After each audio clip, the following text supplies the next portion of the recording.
A really fun way to personalize something functional at your wedding is to add the names of each guest to the top of the menus. It makes it kind of a keepsake, it makes them feel special, and it also shows them exactly where to sit. So on the seating chart, you could say, Samantha, you're at table 1. When she gets to table 1, she can look through and she'll find the menu with her name on it. And then you don't need to pay for an additional place card or something with her name on it at that exact seat. You can just add it to the menus.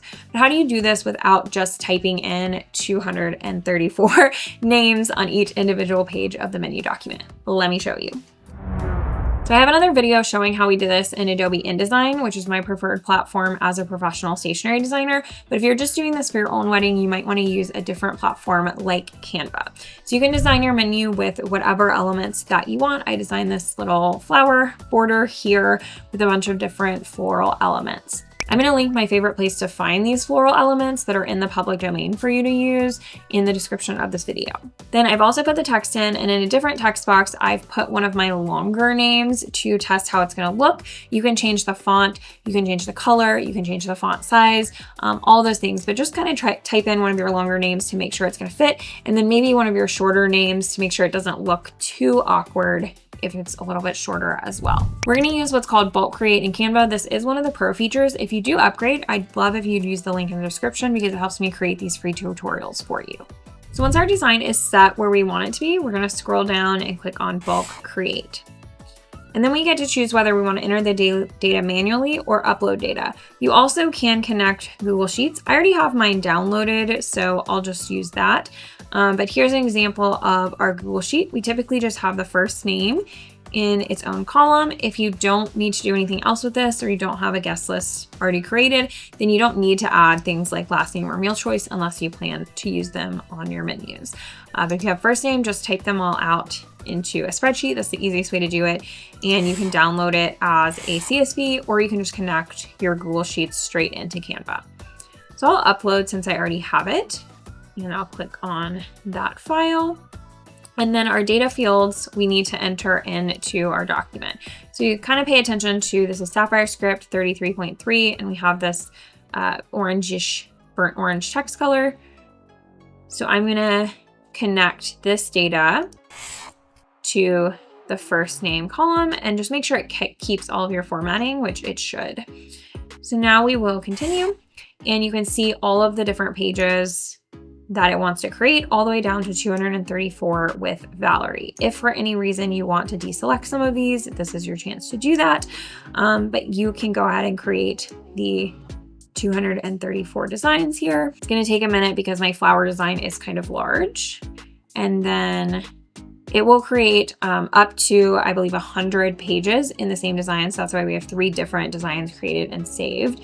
And then it makes a folder for them right there. So then when you go into your projects, you'll be able to see you'll be able to see designs it's 80 pages each. So we have 3 different designs, and you can download them and combine them into one PDF if you want. But this one is going to be the first 80 pages. And you can see how all of the names on our spreadsheet are now listed on here. They're all in the same font that we wanted, the color, the font size, in the same location, but we did not have to type out any of those names, thankfully. So it saved us a ton of time, and now we can download this menu file for printing, and we'll have one menu with every single person's name on it. I think this is such a beautiful, personalized, like chef's kiss touch to add to your wedding stationery so that it feels really personalized. It helps them figure out exactly where to sit. They don't have to worry about making sure there's enough room for everyone at their table, or that they get to sit next to their date, etc., because it's all already done for them. And it looks like you personalized these, but it really didn't take you very long at all.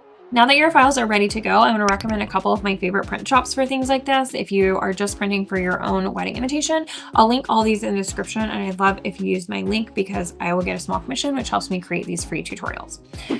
So this one is called Cards and Pockets, and what they're kind of known for is just having all different colors of paper in pockets, envelopes, custom shaped cards, etc. But you can also just get printed cards like these menus here. You can get them on different colored paper as well. So something like this is probably going to print best on a white paper. But if you have a really simple design that's just black and white, you could print it on pink, green, blue, whatever color will match your wedding, just to add a special pizzazz, which I think is fun. So you can use all these different shapes and sizes for your wedding menus. There's not really a standard size that you have to use. And here's the custom color ink up here in the 4x9 size. So you can just select which paper color that you want. If you want to use a white, my favorite, I like the Cloud 9, and I also like the Snow White, but you can contact them for a custom job if you want to print on something that is more colorful. You can upload your file right here, and then you can get a proof or a sample if you want to make sure of how it's going to look first, and add however many you want to your cart. So I love cards and pockets. They have all these printing, but you can also get really beautiful things like custom signs printed here. They print on acrylic, they print on different papers as well. So you can get a lot of really cool things here for your wedding at Cards and Pockets. LCI is going to be similar. They don't offer some of the big signage printing, but they do shapes, they do envelopes, they do paper of all different colors. And then you can also just order your printed cards here. So card and paper printing, they're really incredible to work with and have great customer service. So you can do place cards, laser cut shapes, color cards in hundreds of colors and sizes, belly bands, or even printed vellum, which I think is such a fun touch. Something unique they offer is even these deckled edge invitation cards, which is kind of like that torn edge for an organic feel. I think those are so fun, and very few people actually offer that. And then a third one that I love, they are super quick and super cost efficient, although they have fewer options, is Prints of Love. So if you click upload and print, they typically only print on white paper, and they don't have a lot of different colored papers or envelopes for you to choose from, but they're very fast, and they also have signage and larger prints as well. So with their printed cards, you can do flat folded, and they have a bunch of different sizes. Again, they have that 4x9 size that I like to use for menus, and they can even round the corners for you. They have 3 different paper types, and you can get samples of those if you want. And then you can just upload your design right here. And this is going to be very reasonable. If you order your wedding invitations through them, they even come with free white envelopes. So when you're downloading this file, you want to click Share Download. I'm going to give you the best printing settings from a professional wedding invitation designer. So you want to select PDF print. You probably do need crop marks and bleeds, but depending on which company you work with, you might want to ask them if you need that. If your design bleeds off the edge of the page, then you definitely need that, like this does with these flowers. But if your design doesn't bleed off the edge of the page, then you don't need that. You definitely want to flatten the PDF. This is going to make sure all your text is outlined so it doesn't print the text very weirdly or give an error. And then you do want your color profile to be in CMYK, which again is a pro feature. But if you're using Bolt Create, you're going to have the pro version anyway, so it won't cost anything more. So this is how I would download, just screenshot this settings box, and this is how I would download them and then upload them directly for printing to any of these sites that you want to use. I can't wait to see what you create with Bolt Create for your wedding. Definitely tag me in them if you found this video helpful. I would love to see images of your beautiful stationery. I'll link all of the resources and printers that I mentioned below in the description of this video. Let me know what other questions you have or any other tutorials that would be helpful for you as you're planning out your wedding stationery.